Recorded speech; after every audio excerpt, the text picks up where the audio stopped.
Hi everyone, in this video we're going to show you how to set God mode on Windows 10 Pro. So first of all, what you want to do is you want to go into your desktop and you're going to click and create a new folder. Within that new folder, you're going to rename it. So we have a code pasted on a sticky note. So we're just going to open our sticky notes and select the whole code and we're going to copy it. Once we copy it, we're going to select again the new folder and we're going to rename it.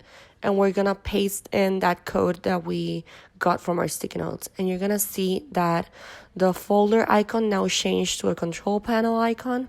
And if you open that folder, you're going to see that we have all of the administrative tool, autoplay, our backup, our BitLocker, color management, credential, time and date, everything. We have it on a scrolling window.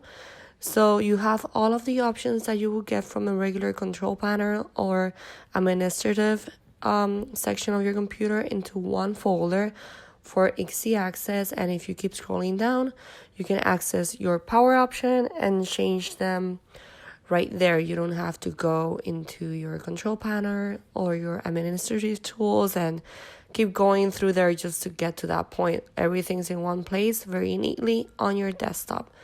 If you guys have any questions, make sure to comment below. Remember to subscribe to our YouTube channel, and thank you for watching.